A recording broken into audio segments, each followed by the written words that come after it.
And we're going to talk about some of those as well as we go along here. But first, I think it's important to hear Jeannie's side of what's taking place here in her life. And I hope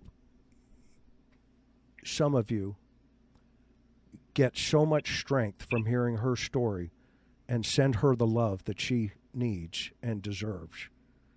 Since how old were you, Jeannie? When did this actually start? Um, well, from my memory, it was about 5 years old.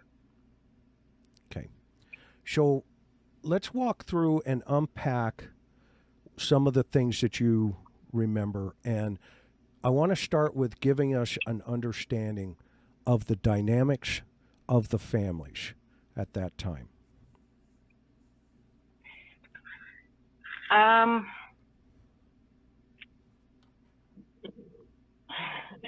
I'm super nervous. Sorry. No problem. Take your time. And again, your job is to breathe and take your time. Okay. This is uh, this is a very slow process. So whatever you feel comfortable with, you go there. Okay.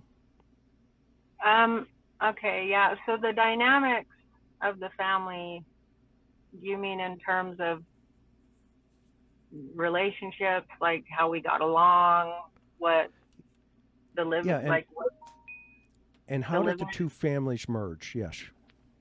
Yeah. So my mom married Donnie's dad. Um, I'm so nervous. Um, um, and we lived in this little trailer in the beginning. I don't remember how many of us were in there. And then they bought a house in Roy. And that's kind of where everything started for me, from my remembering. Everything was when we moved to that house. In fact, the night, well, actually, we hadn't fully moved in yet. There was no beds or anything, but some of the kids wanted to go stay at the new house, and uh, so Donnie and I believe it was my other brother. I know. I don't think there was anybody else, but that was the first memory. I begged and begged because I wanted to go and stay at the new house, and that was the first night that I remember. Um, it was a bad memory, but stuff starting was that night.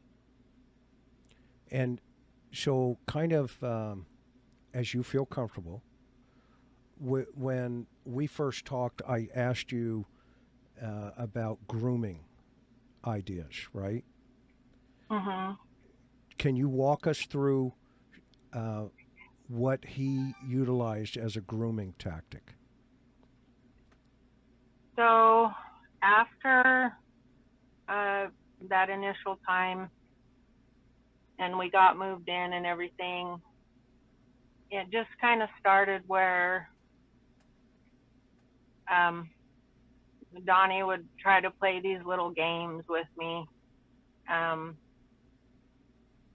he had the one game where he had this idea. It was kind of like a dare game, I guess, where he would put his hand up my pant leg, and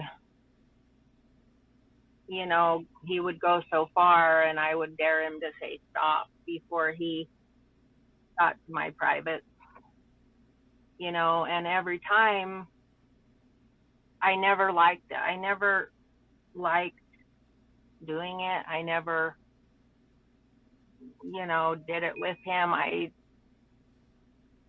And he would get halfway up my leg, and I'd just tell him, stop, stop, and he'd say, no, you can't do that. We got to go further. And so I'd be like, fine, fine. And then So that's where that went. It was just first started out as that kind of game. So you were 5. Yeah, 5. And so he used a old trick to where he would ask you to say stop. Is that correct? Yes.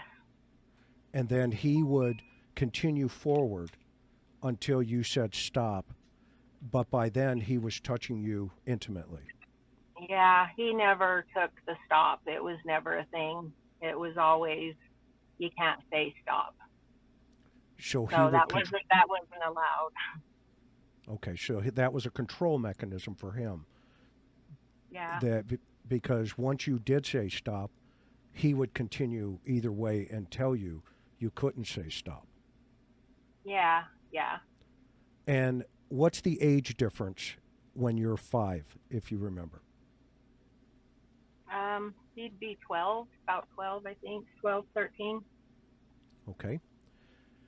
Now, when you were 5, about approximately how often, and by the way, where would you be when this would occur? The first night was in the house, and you remember that first night you told me. Yep.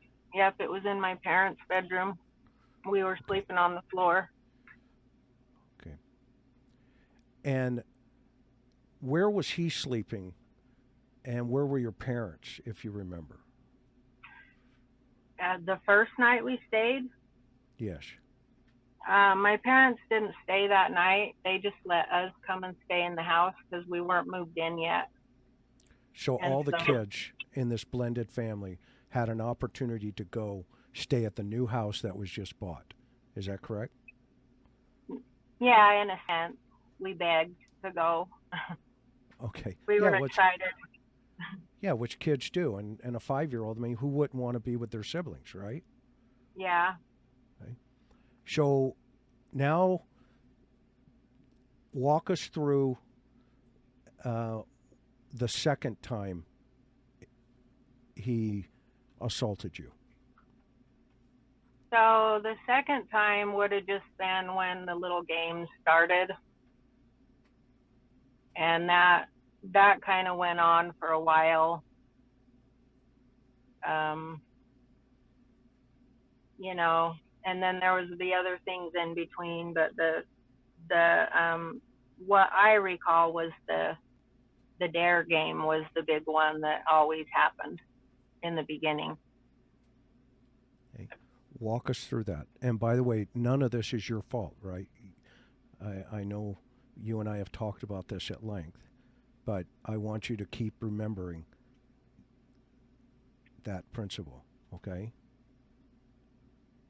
Okay. So walk us through that, the dare games. Well, it was any time that, I'd be playing in my room and he'd come in, he'd go to the bathroom and he'd come in. In the beginning, it wasn't all the time, but I would say it was at least a daily basis, or maybe 3, 4 times a week at least. Um, and that's, all I can say is that's what happened in the beginning. And then he would always tell me, at some point, I start to ask him, I'm like, why do we got to play this game? Like, I don't like it. And, so I think he got to the point where I was getting concerned about it. So that's when he started telling me, um, don't, you can't tell anybody. And I asked him, well, why not? And he says, well, if you tell, then I'll die. And, and then it progressed to not only would he die, but everybody in the family would die. And so, I didn't want him to die. I didn't want anybody to die. So that's where that went. And at this point, you're 5, and what How long does it?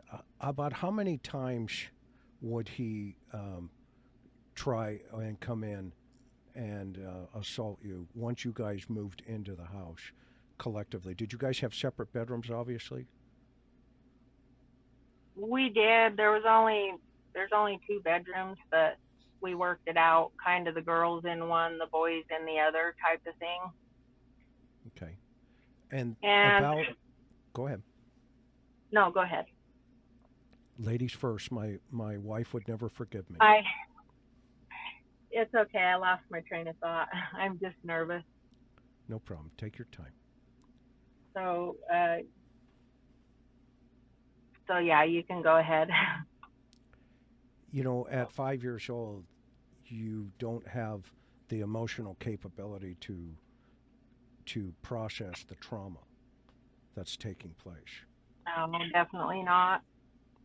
And so the abuser, you know, typically will measure that and take advantage of that through control mechanisms, either verbal, um, you know, either threatening or physically. Was he ever?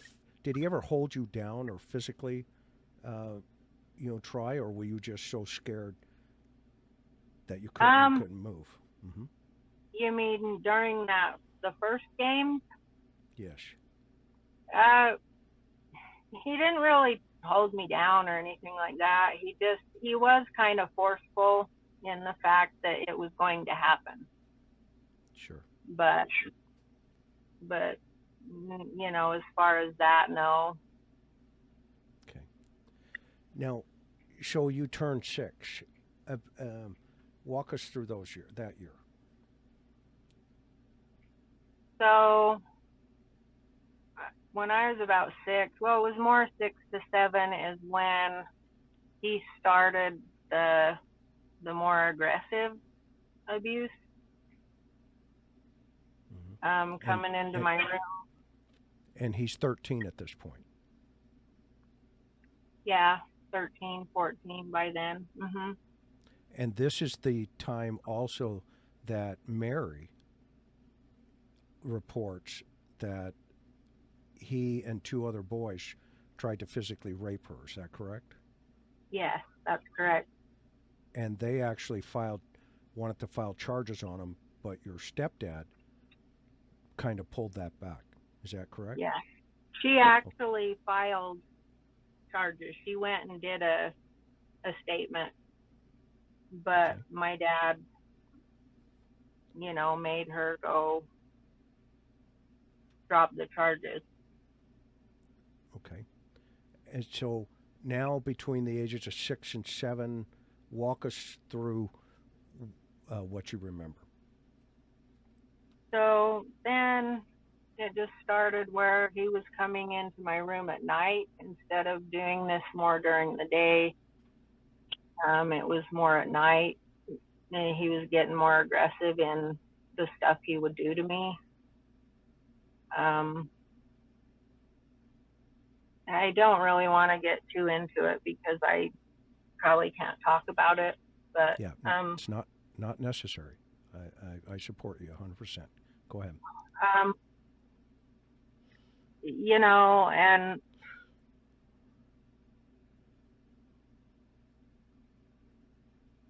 it just, it was awful.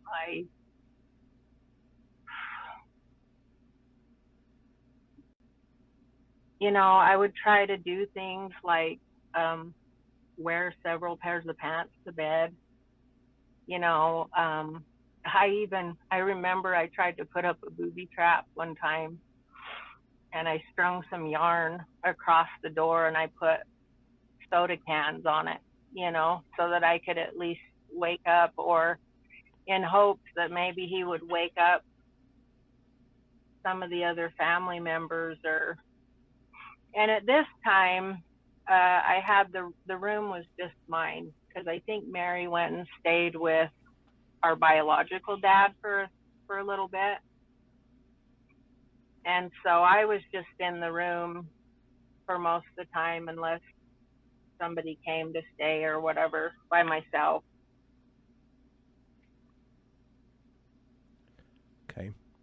Um, let's move forward 8 and 9. And, oh, by the way, from 6 to 7, how often would he come into your room that night? It was pretty much every night.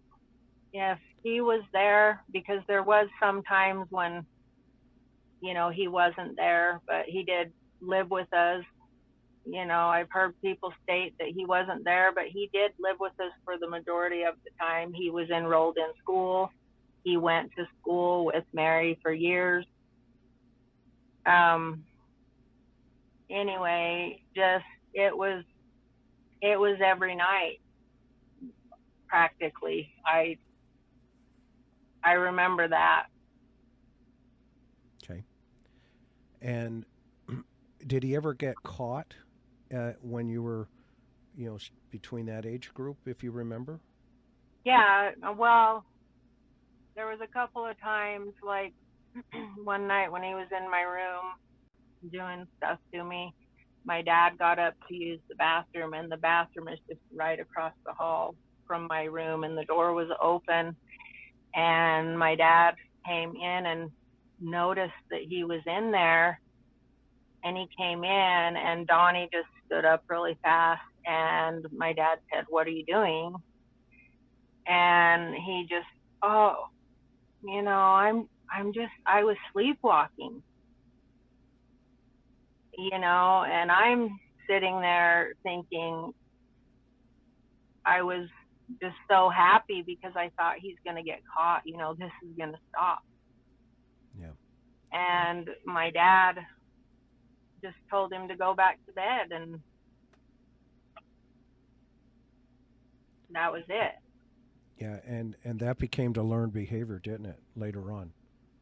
That he would utilize that excuse a couple other times. Oh yeah, he did. He used it a couple of times. Yeah. Yeah. Yeah. So, I'm just for clarity, I'm going to talk to the audience here. And by the way, you have a tremendous amount of support going on over here. Okay, and it's important for people to understand that you know past behavior. The reason why they have registered sex offenders and why they don't register alcoholics, for an example, um, because registered sex offenders are just that. They are SA offenders, and they need to be monitored because these behaviors that they learn at a very young age ends up progressing up here in a fantasy, and it keeps projecting itself. So this is why it's critical to understand past behavior, which could be indicative of future behavior. And so at some point, somebody will pass over that um, threshold. And that's how, uh, you know, people, children, potentially could be um, taken. I've talked to many of them. If you want to see one of these guys at work, go watch Brandon Wilson, the interview I did with him. That was driven by deviant behavior, sexual deviant behavior. And eventually he got to a place where he made a decision, where he had to do something and take something. And that was the life of a 9-year-old boy by the name of Matthew Checky in Southern California. I was the case agent on that case.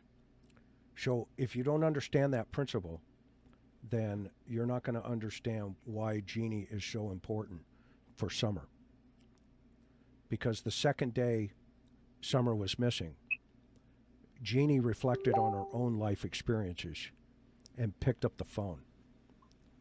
And she called TBI and reported that she's a survivor and told her story. And in my opinion, she's a hero, hoping that her story helps in finding where Summer could be.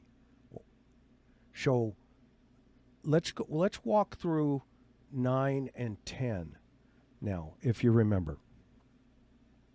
Well, pretty much just from the time I was 6 or 7 up until he went to prison that first time, it was pretty much all the same routine.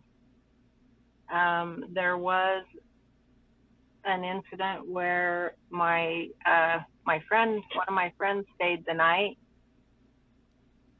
and we had bunk beds, and I didn't think about it until it got bedtime, and I knew, because he came in every night, I knew there was a chance that he was going to come in. And I begged my friend to sleep on the bottom bunk, because the top bunk for Donnie was easier access, because he would be right there,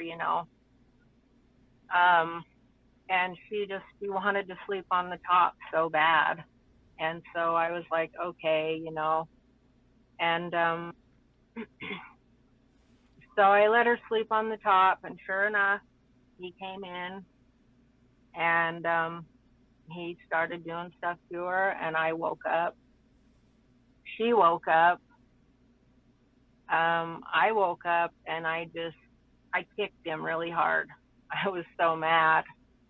And then he went out of the room, and we kind of just went back to sleep. And in the morning, my mom was making us all pancakes, and she was telling my mom, not in so many words, because, she was just saying, Donnie kept coming into the room last night, and my mom, I think she was a little suspicious, and she was just like, what for, and my friend just kept saying, well, I don't know, but, and I just kind of looked at her and gave her this look, like, just don't say anything, because it was just, we were supposed to keep quiet, and so there was that incident. And then So that was one of your girlfriends who spent the night. yeah, And I think it was 5th grade. and he also assaulted her. Yeah, he did. And And we did talk about it later, but it was just more of, why did he do that to me? And right, I didn't know what to say. It was, I right, felt bad that it had happened to her. right, right. Now, you made a comment that you would wear multiple pairs of jeans. Did Yeah. did you? Yeah. So help us understand that. Why were you? What were you thinking? I just didn't want him to touch me.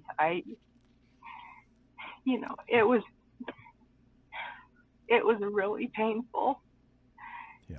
and I hated it. I hated it.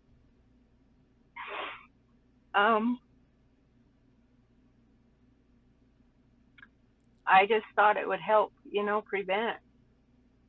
prevent him from doing it. Yeah. Take your time, okay? Yeah. You're a brave woman. You're a survivor, and I'm so grateful that you're choosing to tell the world about this man.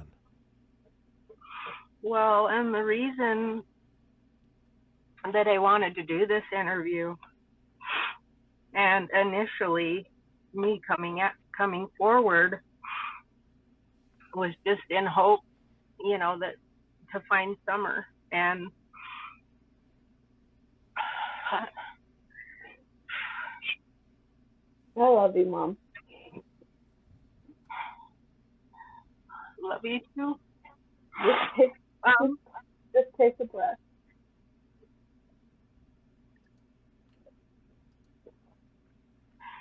I never got to meet her, but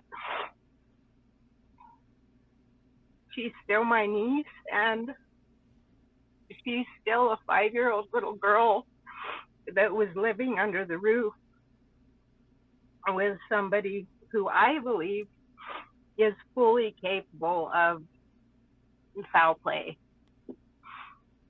And, you know, so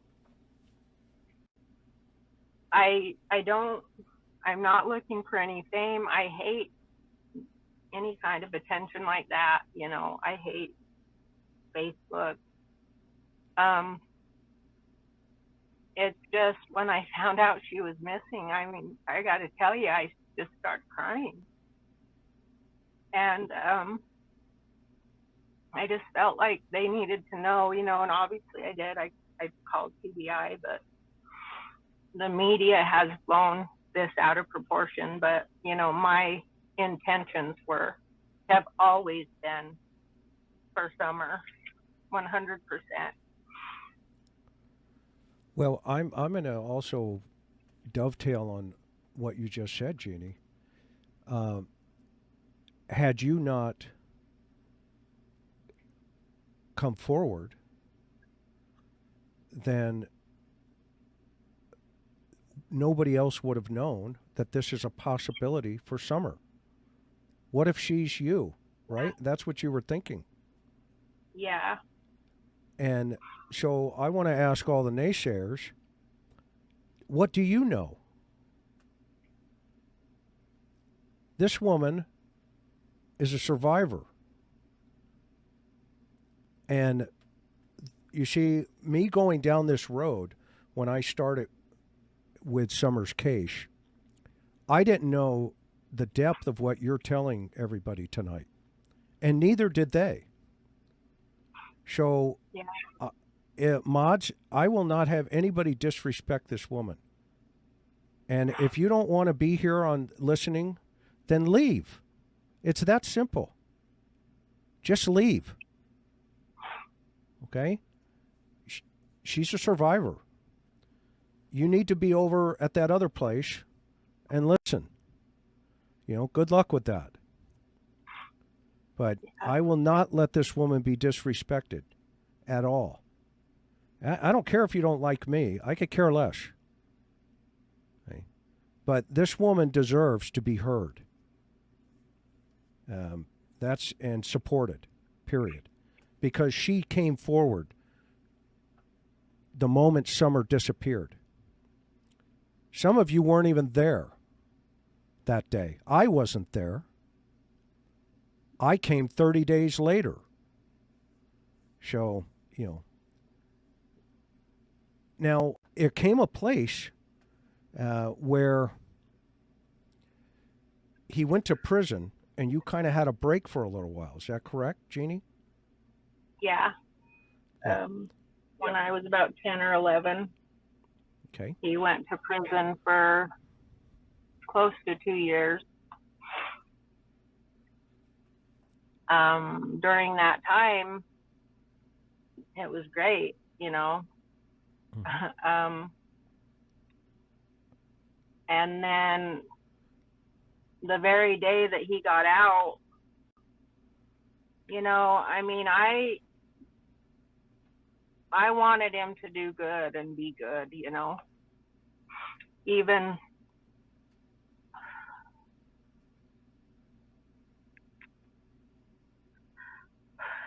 with everything that he'd done to me, you know, he was still my brother. And, you know, everybody was talking about him getting out and starting a new life and everything was going to be better. And, you know, I was happy for him for that. And my dad went and picked him up and brought him home, and everybody sat around the table and talked. And, you know, I felt really good about it. I thought, he's changed, you know. And that night, it happened again, the very night that he got back. Tell people about that. That's an important story, because he likes to hide, doesn't he? Yeah, he does. And so, you know, I woke up to him doing stuff to me, and I wasn't going to have it anymore. I'd had these 2 years of freedom from him, and I had tried to tell my parents in the past, and I just wasn't going to be a victim anymore. And so I went right into my parents' room, flipped on their light, and I just said it right out. I said, Donnie has been sexually, doing things to me, and I want it to stop. And they woke up, and they're all confused, and they kind of asked me what was going on. I told them what was going on. My dad went to find him to talk to him, and he was just nowhere. He had ran and hid. And my dad went and found him out in the shed hiding, and came in, and they had a big talk. I stayed in the bedroom while him and my mom and Donnie talked. And my mom was really mad, and he wanted to press charges.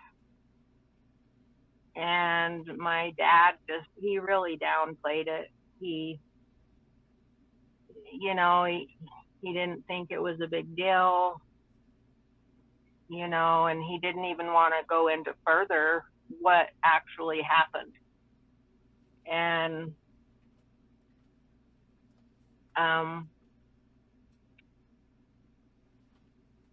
that was it. And then And that's my dad, that's his biological son. yes. Yeah. And And your mom is your biological mom. Go ahead. Yes. And so my dad told her, if you press charges, then we're getting a divorce.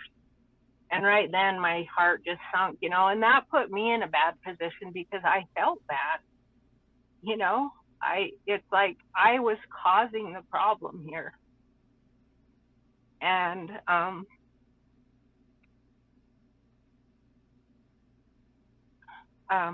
so, it kind of just went to that. My mom, she apologized to me, but she wasn't in the position to, that couldn't happen.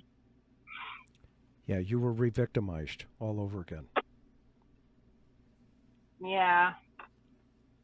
So, a couple things. Take a deep breath. I think we should slow down just for a second. Okay. Are you doing okay? Yeah, I'm okay. Do you need can you get some water or anything? Do you want to, get some water or anything over on your side there? I'm okay. I have some. Okay. Okay. And now the good news is there's no. I don't think there's a statute of limitations in Utah on this, is there? That I can find. No, there isn't. Are you thinking about pressing charges, I hope?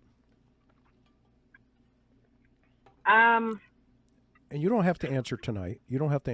That's Yeah. you don't have to. I shouldn't have asked you that question. I apologize. Well, Okay? that's a fine question to ask. Yeah, I thinking about pressing charges. I'm waiting. I've been kind of putting it off just because, hoping that there'd be some developments with Summer. I don't want to take the focus off her. Sure. But yeah, that's definitely in the works. I would encourage you to empower yourself and do that. And, follow through as you feel most comfortable. This is your decision. I'm going to make a prediction that after tonight, he's going to do everything in his power to try to take your control. Okay? Don't give it to him. Do not give it to him. There's two separate issues here. Okay? First is what happened to you. Okay? That is a separate issue than what has happened with Summer. They are both They are both equally important. Okay? You have the right, because you've been living with this 37 years, if I remember right. Yeah. You have every right in the world, Jeannie, to say, I'm a survivor and this is the reason why. And I can promise you, you are empowering a lot of women around the world right now by coming out tonight and being brave and strong. Do not let this man take that away from you. Okay? You have the momentum now. Keep going. Okay? Keep going. The investigators who are investigating Summer, they'll take care of that for you. Okay? But this is about you and what was done to you. Okay? And you, I applaud you, and I just think it's amazing that you have empowered yourself to get this courage to come and talk about this tonight. This took a lot of strength to come here. It's been rough for me. It's really hard. Yeah, because he's been out there just saying whatever he wants to say about you, about Trish, about Mary, about, family. But now, you heard your age 11, 12, your dad confronts him. There's your mom kind of goes, the last time we spoke, you kind of described it as nuts on him. Yeah, I've never seen her that mad. She's a very quiet person. Yeah, exactly. Yeah, let's start the hashtag Jeannie Strong. I just saw that come up. Let's start that hashtag Jeannie Strong. This is way to go, guys and gals. I love it. There's another one that's hashtag Justice for Jeannie. There you go. Justice for Jeannie. And I do want to thank everybody for their support. I try to stay off the social media and the YouTube because it's just really hard for me. But sure, for the most part, it's positive, and look at all the love here. It's coming in. Jean, go ahead. It has helped me tremendously to deal with this. Yes. Yeah, there's some great people that are in this community on this channel, that will continue to support you, and we're going to make sure that Karen and I, if you need anything, we're going to make sure that some of our connections will we'll try to connect some of those. Mr. McConvicted of or pleaded guilty to a sexually oriented child victim offense. As such, you will be a Tier 3 registrant for your lifetime with in-person verification every 90 days. Failure to register, failure to verify residence at the specified times, or failure to provide notice of a change in resident address or other required information as described above will result in criminal prosecution.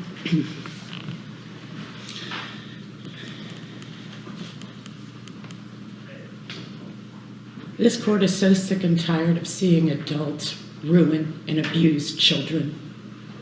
These are literally just one step from being babies.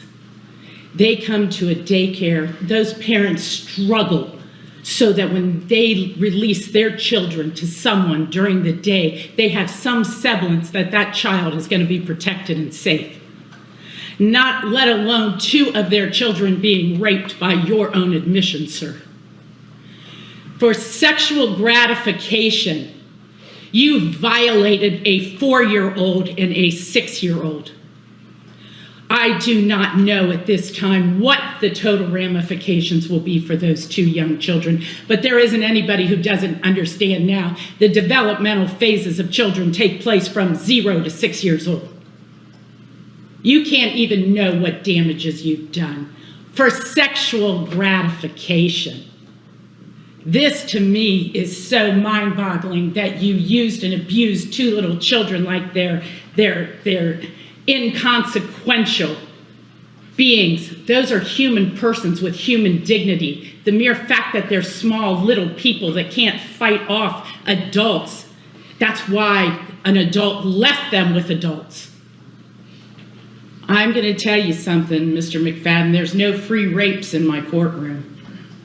On count 1, I'm sending you to prison for 11 years. On count 4, I'm sending you to prison for 11 years. They will be consecutive to each other for a total of 22 years. You have 32 days jail credit. At this time, the court finds it necessary to protect the public from future crimes, to punish the offender, and to find that consecutive sentences are not disproportionate to the seriousness of the offender's conduct and to the danger the offender poses to the public. Folks, if you see it, you smell it, you know it's happening, you report it. These are little children that are the future. I hate to sound so cliche, but the children are our future, and if we're destroying them, we have no future. And this ends in this courtroom. That'll be all. Wade. Speak out like these survivors. Become part of the Army. I do one case at a time. And I really so very much appreciate all of your thank yous. I've read some of the Twitters and Facebooks and all of what's going on in the media. I'm not special. I'm doing my job. If you come into my courtroom any Wednesday and watch sentencing, I give everybody a voice. I give defendants a voice, their families when they're here. I give victims a voice. I try to treat everybody like family because that's the justice system that I was raised to believe in. I came to this country stateless. I'm naturalized. My father's Maltese, my mother's German, and I was raised on old country values.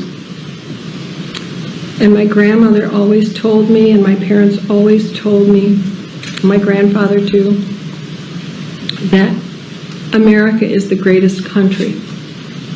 I believe that. That's why I served in the military. That's why I've always done community service. I'm not really well liked because I speak out. I don't have many friends because I speak out. If you ask me a question, you better be ready for the answer. I speak out because I want change, because I don't believe in hiding the truth, and I'm not saying I'm always right, but I try. I also don't believe that one size fits all when it comes to sentencing. Another reason I listen. I know that there are some judges, for every crime, they give the same punishment. I don't think that's justice. I believe in individualized sentencing. I follow the Constitution, and I believe our system works. I also believe these survivors. Now, there's case law about how I can consider what I can consider. And first and foremost, my sentence reflects the 7 in regard to who defendant pled to.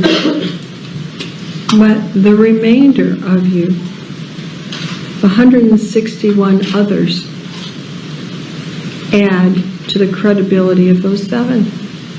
So technically, I'm considering everything, everyone, because your crime, all of your crimes, the depth of them have cut into the core of this community and many communities and all of the families and people we don't even know.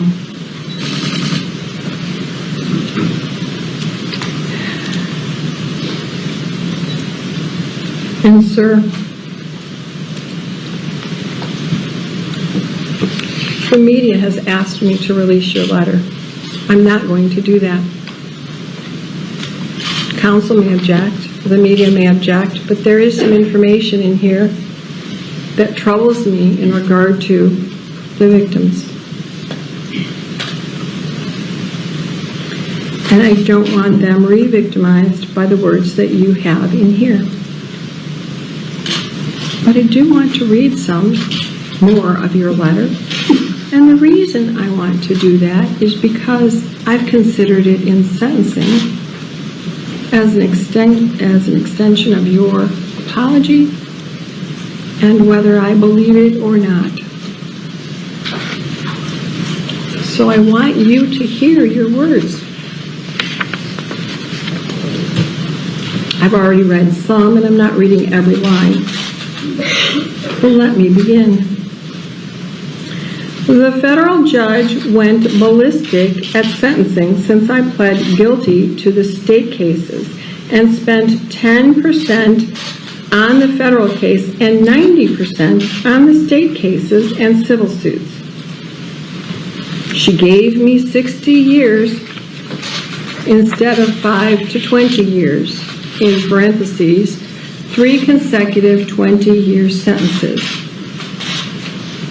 I pleaded guilty to possession of porn from 9/2004 to 12/2004, 4 months. The prosecutor even admitted that I never belonged to any porn sites, any chat rooms, was not on the dark web, and also they could not prove I viewed it. It was all deleted, of course. I shared my electronics, and I could not prove that. So for 4 months of porn possession from 2004, I was sentenced to 60 years. Not proper, appropriate, fair. Going down a few lines. What I did in the state cases was medical, not sexual. But because of the porn, I lost all support, thus another reason for the state guilty plea. Let me move down further.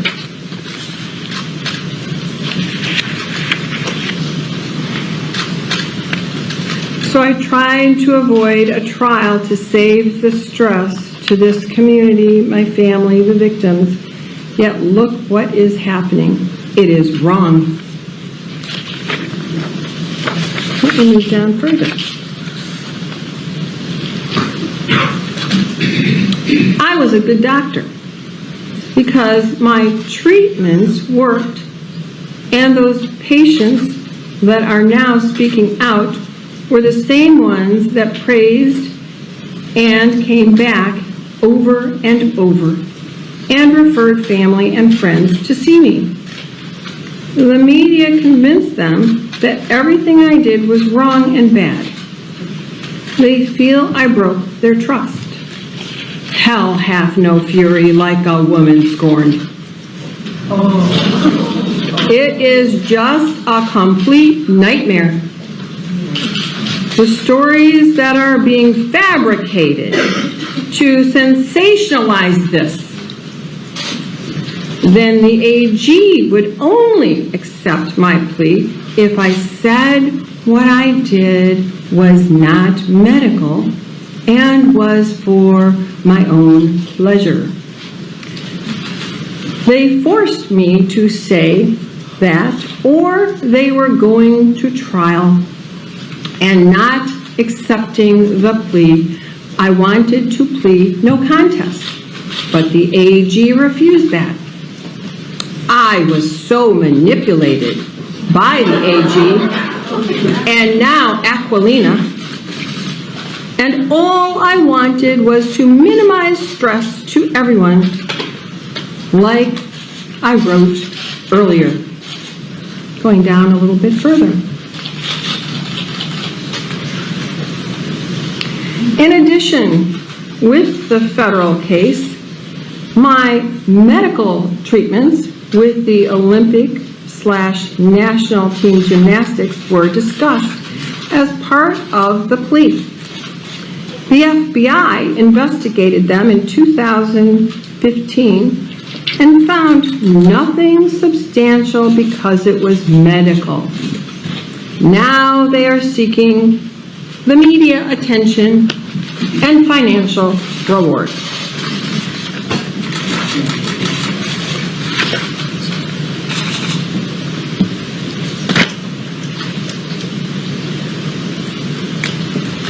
Would you like to withdraw your plea?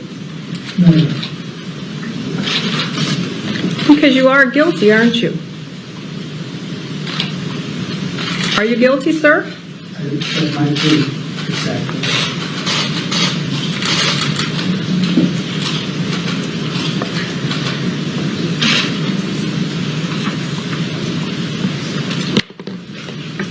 The new sign language has become treatment. These quotes, these air quotes, I will never see them again without thinking of you and your despicable acts. I don't care how they're used, I will always think of quotes and the word treatment. It was not treatment, what you did. It was not medical. There is no medical evidence that was ever brought. When this case first came to me, and I've told you this, and I apologize to the Olympians and athletes, but I have 5 children, 2 dogs. My parents live with me. I work 4 jobs. I don't have much time for television. I don't watch sports. Although last year I was a soccer coach, much to the laughter of my family.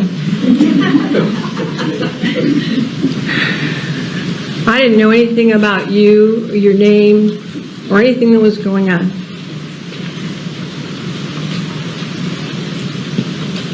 And so when I kept saying, we're going to trial, here's the date, and everyone wanted more time, I said, nope, here's the cutoff. And then the cases were merged and we delayed it.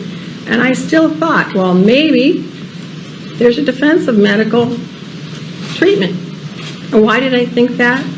Because it's my job to be fair and impartial, but also because my 2 brothers and my father are very well known and respected doctors.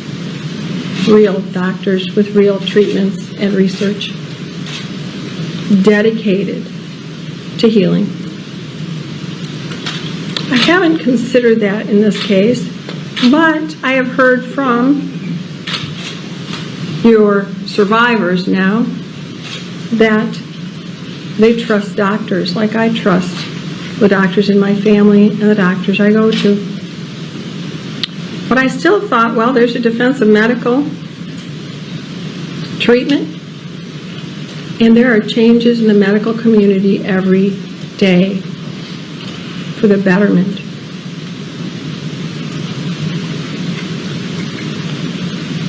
So up until the time you pled, I believed that maybe there was a defense here, despite the felony information. I was ready for trial. Your counsel was ready for trial. The Attorney General's office was ready for trial. You, sir, decided to plead because there was no medical treatment. You did this for your pleasure and your control.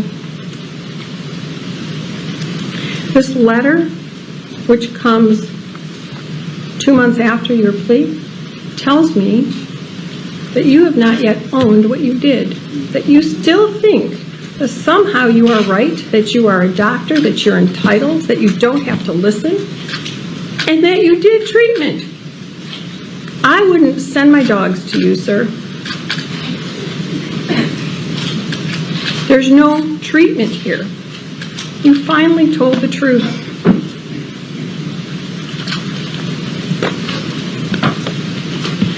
Inaction is an action. Silence is indifference.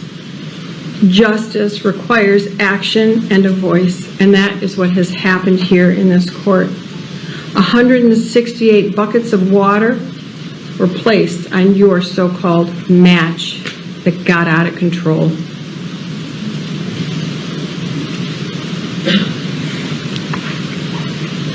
I I also, like law enforcement, or like the Attorney General, want to thank law enforcement for their investigation, but I also want to be the voice on behalf of these survivors who asks law enforcement to continue their fine work and to also include the federal government. There has to be a massive investigation as to why there was inaction, why there was silence. Justice requires more than what I can do on this bench.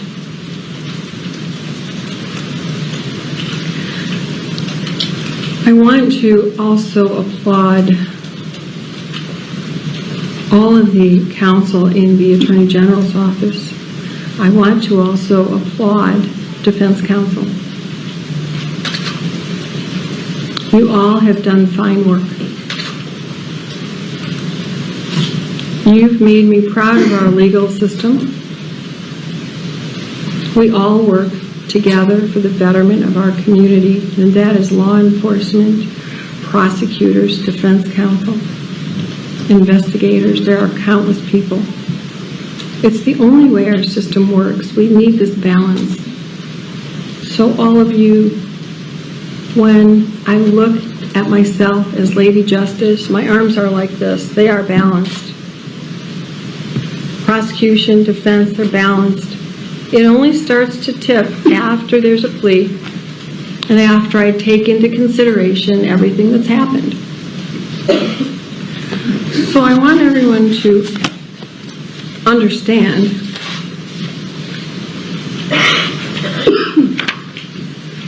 I've also done my homework. I always do. People versus Wacholowski. I'm sure I slaughtered the name. I apologize, but it is spelled Waclawski. 286 Mishap 634. It's a 2009 case.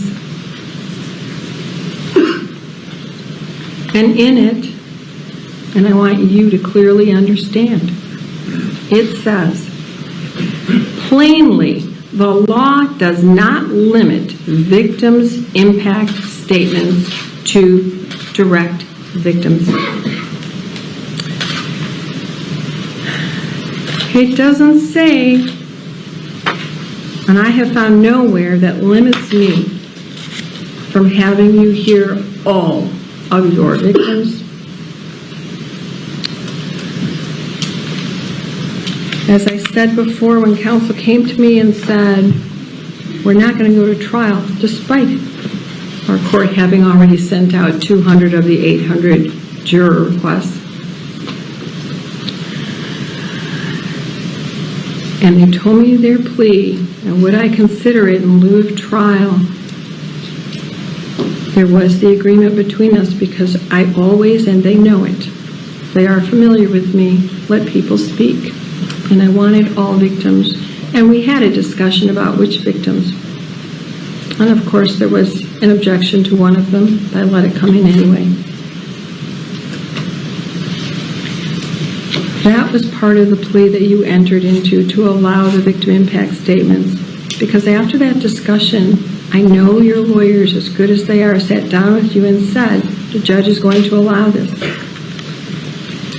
And when it comes down to it, I know it also because this was signed by the Attorney General, by defendant, and by defendant's counsel on November 22nd, 2017.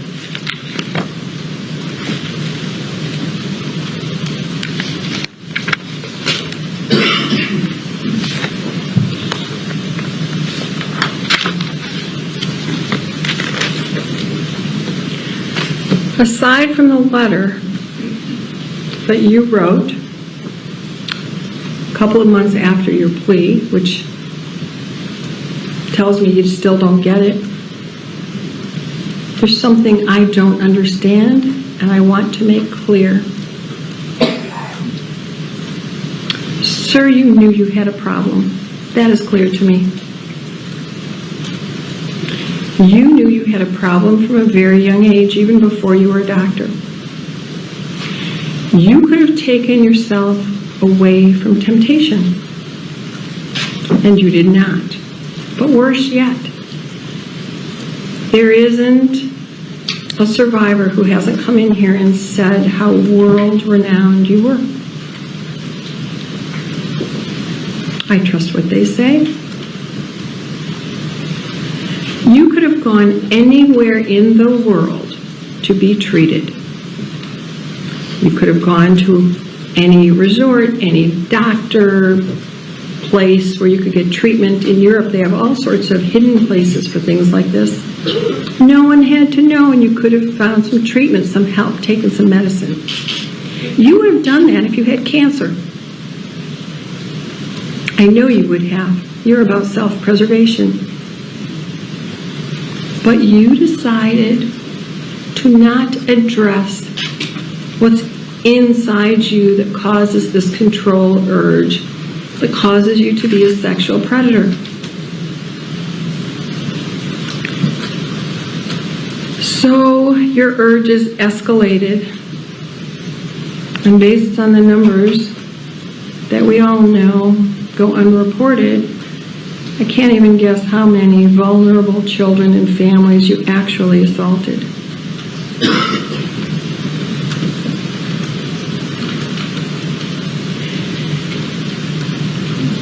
Your decision to assault was precise, calculated, manipulative, devious, despicable. I don't have to add words because your survivors have said all of that. I don't want to repeat it.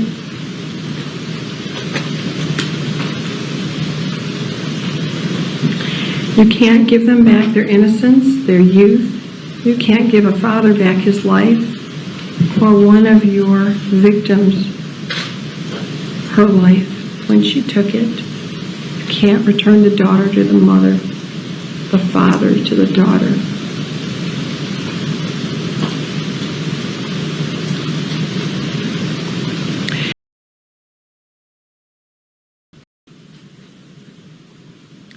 You played on everyone's vulnerability. I'm not vulnerable. Not to you, not to other criminals at that podium. I swore to uphold the Constitution and the law, and I am well trained. I know exactly what to do. And at this time, I'm going to do it. And I want you to know, as much as it was my honor and privilege to hear the sister survivors, it is my honor and privilege to sentence you. Because, sir, you do not deserve to walk outside of a prison ever again. You have done nothing to control those urges, and anywhere you walk, destruction will occur to those most vulnerable. Now, I am honoring the agreement. I'm also honoring what's been requested of me. And I want you to know I'm not good at math. I have a cheat sheet. I'm only a lawyer. I know that you have a lot of education in physics and math, but I have a cheat sheet. It is my privilege on counts 1, 2, 5, 8, 10, and 18.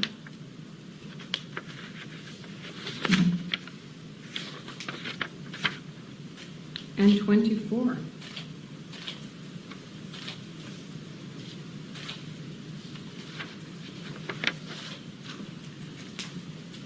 To sentence you to 40 years.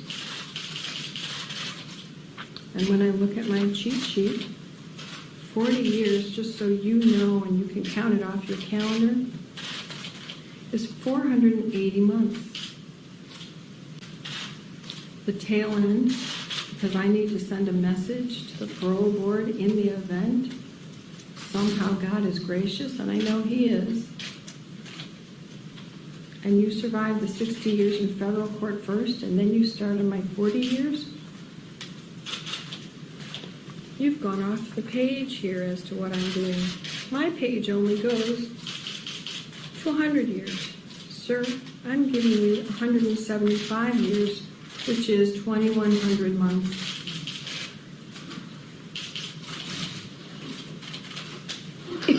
I just signed your death warrant. I need everyone to be quiet. I still have contempt powers. I told you I'm not nice. I find that you don't get it, that you're a danger. You remain a danger. I'm a judge who believes in life and rehabilitation when rehabilitation is possible. I have many defendants come back here and show me the great things they've done in their lives after probation, after parole. I don't find that's possible with you. So you will receive jail credit on counts 1, 2, 5, 8, 10, and 18 of 369 days. On count 24, you will have 370 days jail credit.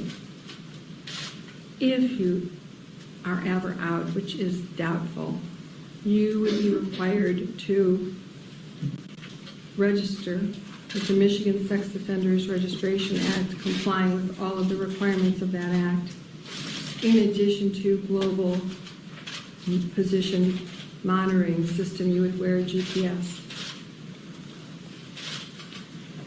You will pay restitution in the amount to be determined based on whatever amounts are submitted, and your attorneys can ask me for a restitution hearing so that I can determine what a reasonable amount is for the victims. I am leaving restitution open as long as those victims have issues that can be medically documented. You will comply with DNA testing and pay a $60 fee for that. I suspect that was already done, but you owe $60 back to the county for that, or law enforcement, whoever will put it in the right pocket. You must submit to HIV testing and complete counseling associated with HIV and AIDS. You must waive confidentiality and allow test results and medical information obtained from this test to be released to the court. You will pay $476 in state costs. You will pay a crime victims assessment in the amount of $130. Does counsel wish to address court costs and fines? I don't know his financial state. Judge, he doesn't have any money to pay any court costs and fines. If the court wants to impose it, the court can impose it. I'm not imposing any court costs and fines, and here's the reason. I don't know what he has or what he'll get in the future. The victims deserve the money. The county will survive one way or another. I'm also going to make recommendations to the Michigan Department of Corrections for mental health treatment. I understand he has some medical conditions and he should be allowed to take medicine for that. He should have individual and group counseling, treatment for sexual predators, whatever they allow. I'm also going to send a message. I'm not sure, but I believe I read an article, sir, that you were treating people in prison that don't have a license, don't commit any more crimes. I know you don't have any more lives to give, but you can't be treating people. You're not a doctor. So I'm not sure how that's happening. But I wanted to send that message.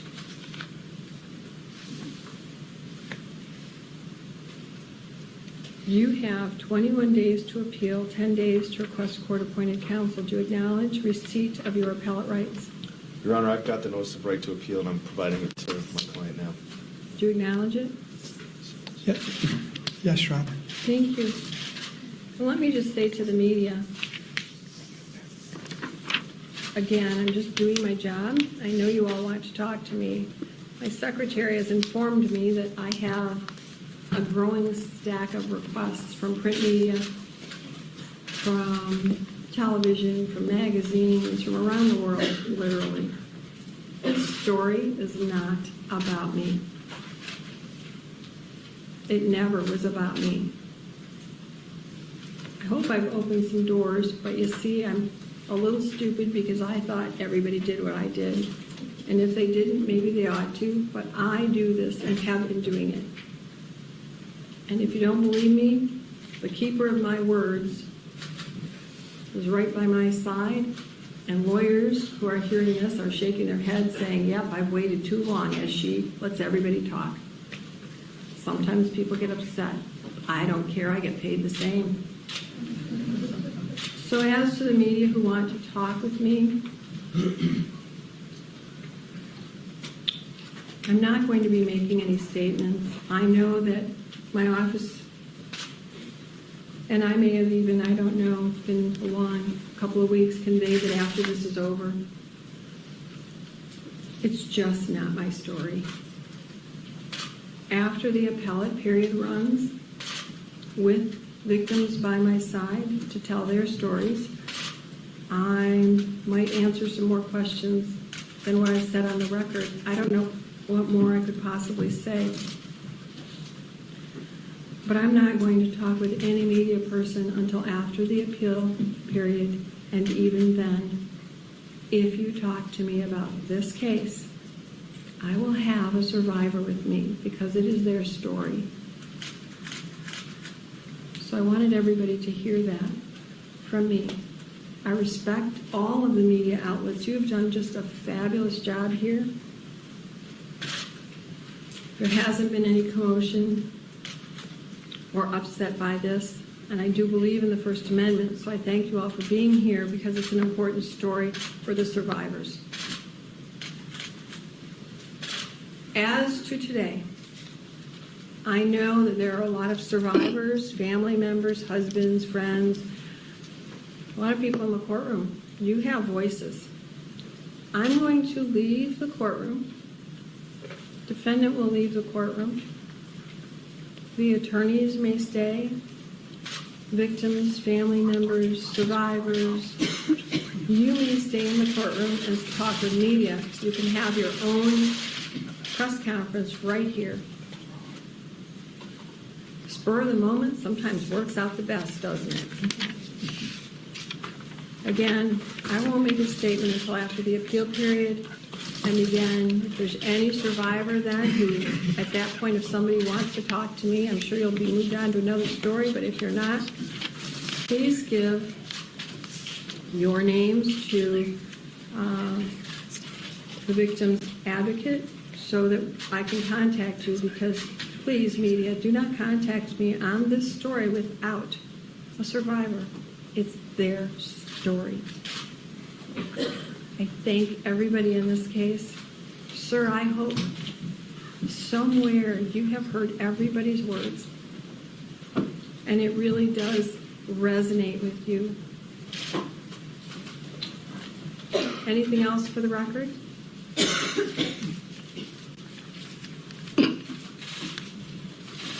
Nothing on behalf of the people, I'm sorry. Nothing but half, No, Your Mr. Honor. Lasser. All right. So the media is asked to stay here with all those lovely people who may want to speak with you. Thank you. That's all for the record. All right.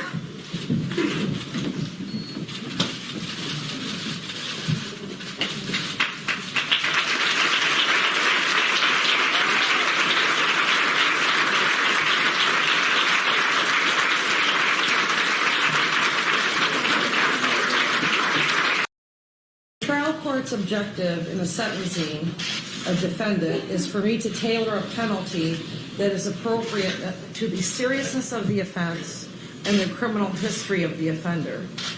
The framework of an appropriate sentence consists of 4 basic considerations: the likelihood or potential that the offender could be reformed, the need to protect society, the penalty and consequence appropriate to the offender's conduct, and the goal of deterring others from similar conduct.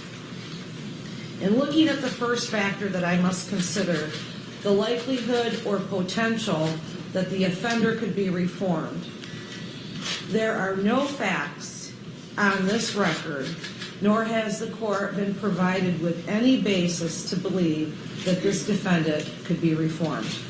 In fact, just the opposite exists.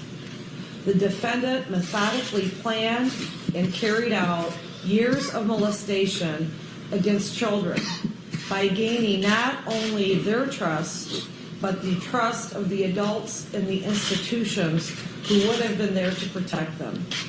The defendant also molested adults who trusted him based upon his reputation and credentials.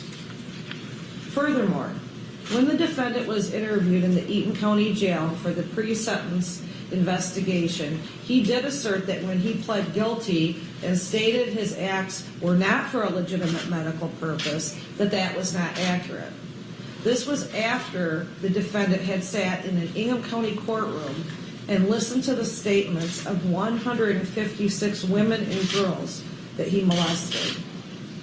Now, I recognize that the defendant has since reaffirmed his plea agreement and the statements that he made in support of this plea agreement. But I am not convinced that you truly understand that what you did was wrong and the devastating impact that you have had on the victims, their families, and friends. Clearly, you're in denial. You don't get it. And I do not believe there is a likelihood that you could be reformed. The second factor the court is to consider is the need to protect society. There is absolutely no question that society must be protected from Larry Nassar. It is unfathomable to think about the number of victims that would have been spared had authorities acted upon the complaints received years ago. But that is a discussion for a different time in a different place. Today, the issue for this court, the responsibility of this court, is to exercise the authority that I do have to protect society from you, which is what I intend to do. The third factor is to consider the penalty or the consequence appropriate to the offender's conduct. The offender's conduct has been described in this courtroom, and the impact of that conduct has been shared with the court. I have heard from individuals that participated in gymnastics, soccer, figure skating, rowing, softball, cheerleading, wrestling, diving, dancers, track and field, and others who were not in sports but had suffered back, knee, or other injuries. The conduct of the defendant has robbed these girls and women of one of the most truly important human qualities, trust. Many have struggled not just to trust men in general, but it has impacted their relationships with their fathers, grandfathers, uncles, brothers, husbands, boyfriends. This is because of the grooming done by the defendant. The defendant getting both the victim and their families to trust him, leaving each of them to question, if Larry was nice and I trusted him, how can I be sure others that are nice to me will not hurt me? It is heart-wrenching to hear from mothers afraid for their children that many of the normal motherhood, childhood experience is being overshadowed by a fear and an anxiety that they have for the well-being and safety of their children caused by your acts. The conduct of the defendant has caused suicidal thoughts, anxiety, depression, sleeplessness, nightmares, eating disorders, migraines, lack of concentration, self-harming, anger, confusion, loss of self-worth, panic attacks, feelings of humiliation, guilt, embarrassment, and an addiction to prescription medications. Each and every one of those individuals suffers from some level of post-traumatic stress syndrome. Your conduct to get into a position of power at institutions like Michigan State University, USA Olympics, and the gymnastic club has shaken their faith. And because they were required in many instances to only see the defendant as a doctor, or some did seek him out because of his reputation as being the best, their physical injuries were in fact either not treated or not treated properly. Many have undergone numerous surgeries and are still in pain due to not being treated properly. The results for some of these victims will be lifelong physical ailments. The depth and the tragedy is incomprehensible. It spans the country and the world. It has impacted women, children, and families of varying ages, races, and walks of life. Individuals that have suffered physical and emotional harm as a result of your actions live all over the country and the world. I have heard statements of individuals that live in Michigan, Delaware, Arizona, Colorado, Ohio, Florida, Nevada, Chile, London, and France. It is also evident that there are an infinite number of victims that still have not been heard from or counted. Your criminal conduct did not just hurt the victims, but it also hurt everyone who cared about them. Your conduct has impacted every aspect of the lives of each of the women and the young girls. I have heard and considered each of their stories. Their stories are not redundant, even though many of the descriptions of the grooming by the defendant were eerily similar. One victim made the observation that often one victim is seen as a tragedy, but 100 victims are seen as a statistic. That concern is understandable. It is not true in this courtroom.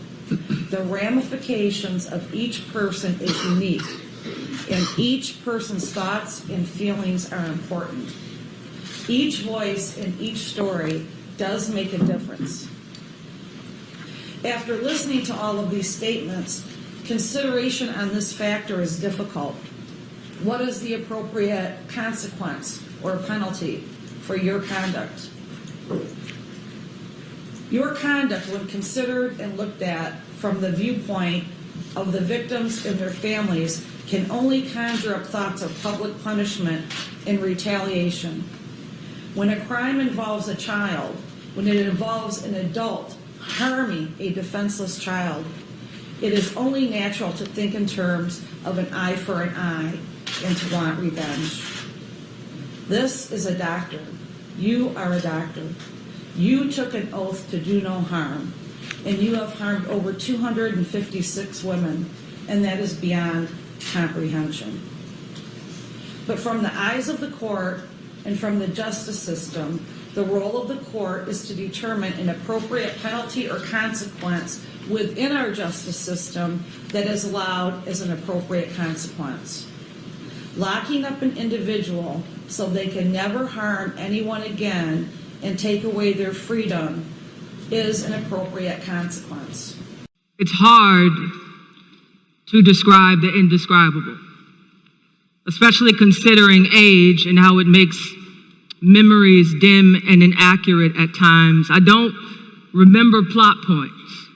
I don't know what color shirt I had on. I don't know if it was blue or orange or black like the room it all happened in. I don't remember how he got me to follow him into the basement if he bartered me with the promises of toys or candy, if he led me by the hand, or if I ran after him like any child under 7 does when around a teenage boy that they trust.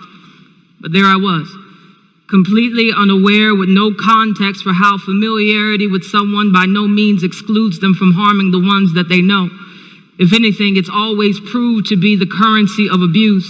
To know him already was to leave my heart unguarded. So imagine my surprise when I was told to do something that I've never done, or known, or seen, or heard. This act, my inability to breathe during it, the dark basements, the adults upstairs never coming to see what a 16-year-old boy might be doing with a first grader. My mother at work believing her baby to be safe, trusting that the people she left me in the care of would protect me as only she would. But there again is the contradiction of familiarity. You expect it, and the people it describes, such as family or friends, to mean that they are trustworthy. You hope their nearness makes them that. Or at least you hope to have enough wisdom to be able to discern if there is a serpent up their sleeves, but he's crafty enough to hide from even the most protective eyes. When the teenage boy, the ones whose name I will forever remember and never speak, was finished, I was able to breathe again. And he never told me not to tell, or maybe he did and I just don't remember. But what I do know is that it became a secret, because to tell someone, I thought, was to implicate myself in an act of doing something that ought not be done. Being a child, I didn't have the capacity to even consider that his evil was not also my own. I'm the one that followed him into the basement. I'm the one that whispered in between the shadows. I am the one that silenced my laugh to replace it with silence. I am the one who let him take my breath and my body from me. I didn't speak of that day until I learned of its name. I was 14 and watching an episode of Oprah, because Oprah is America's therapist. And there was a woman speaking with wet eyes and a cracked voice, and she was telling Oprah about the molestation that occurred in her home. She described the scenario in which her innocence was overcome. And as I listened to her story, I thought of the basement's darkness and what happened inside of it.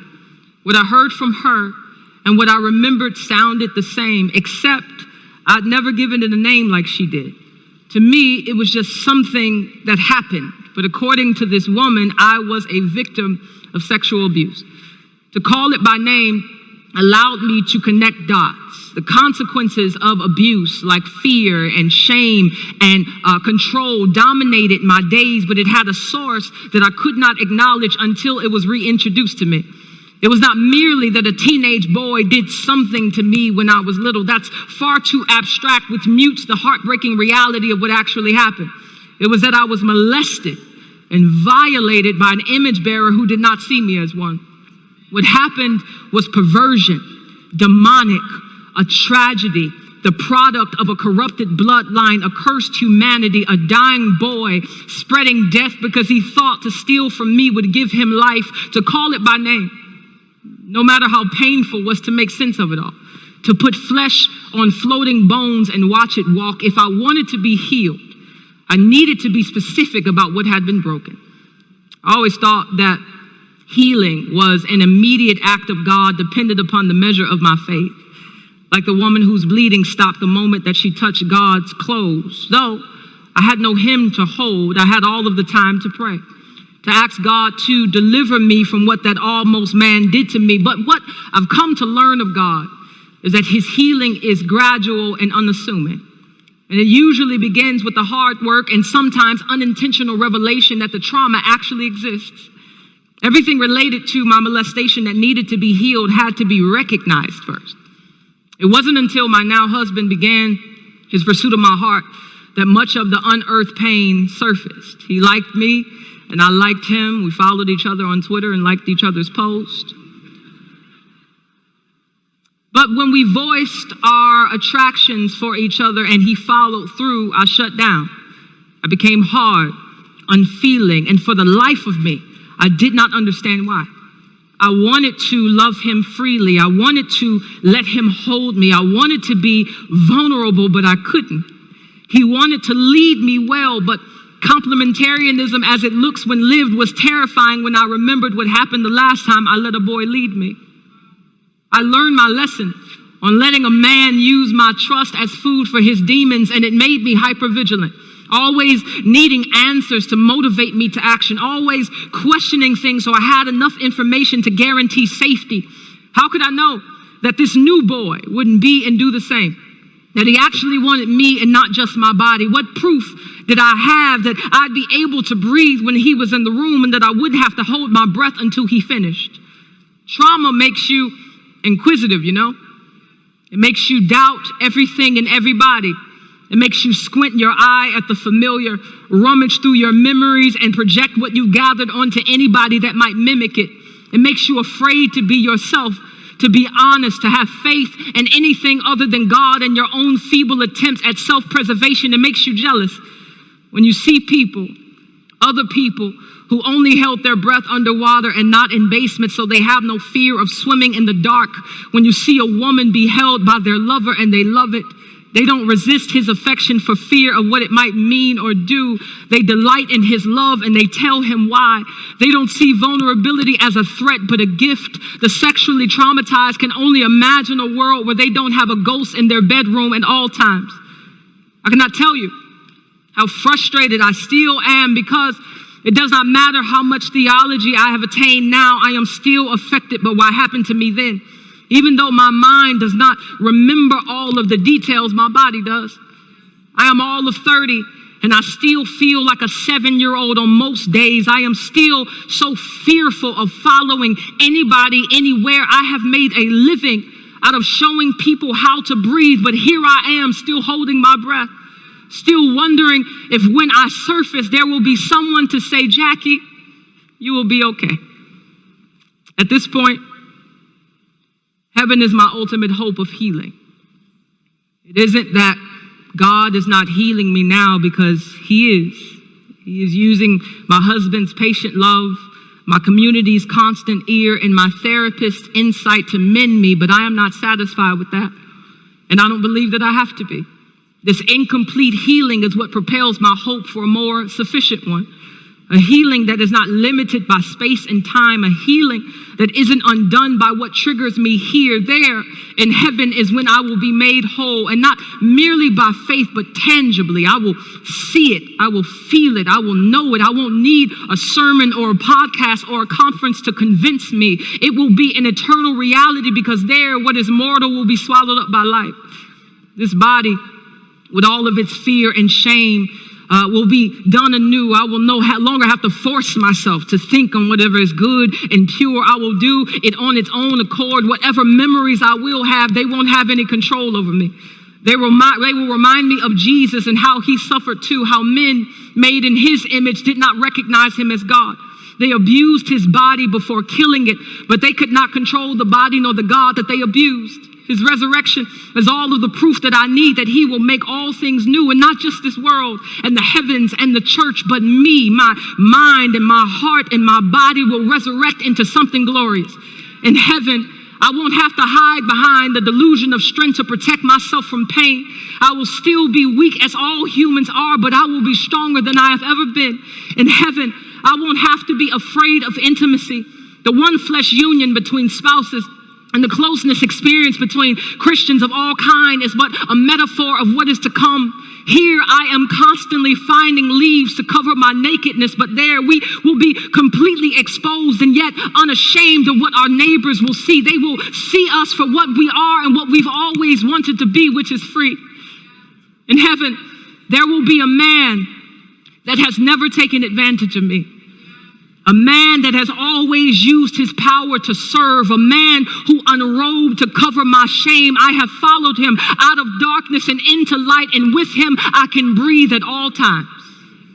There he is, seated at the right hand of his Father and mine, fully victorious, not only over my sin, but also over what the sins of other people have done to me. Neither their sin or mine was missed during the crucifixion.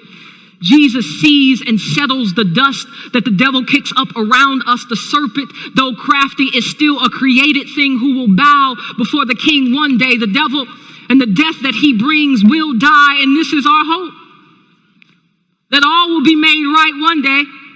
Even when it doesn't feel like it, there will be a new heaven and a new earth with new people living on it, people that we can know well and trust thoroughly. And don't think that when I speak about heaven, I am disregarding the trauma of today. I speak about heaven because it reminds me that today and all of its troubles are not eternal. So I can be honest about my struggle without being cynical, and I can look forward to what is to come without being negligent. Jesus is healing me, and Jesus will heal me. It is a already and not yet reality that has made my days much brighter. Yes, it hurts still, but what has happened to me or us won't hurt forever. Trauma will not have the final say. Jesus will.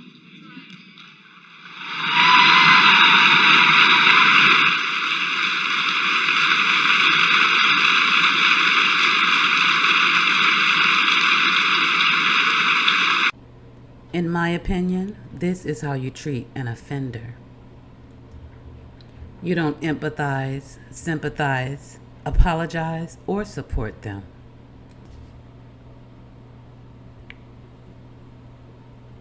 You don't enable them. Because when you do, the saga continues. They create more victims along the way, with you as their crutch. They create scars that will never go away.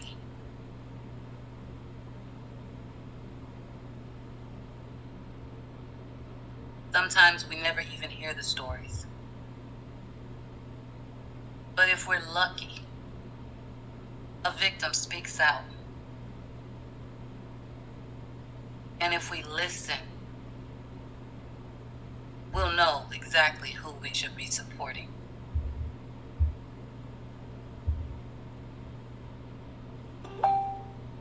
And in my book, it's never going to be the offender. Much love and respect to any and all victims that may hear the sound of my voice right now. I am so very, very sorry that you had to go through that and that you're still dealing with it. Remember to pat yourself on the back because you are a survivor. And if that's not the term that you use to describe yourself, I apologize. But you did survive. And that's a big, big deal.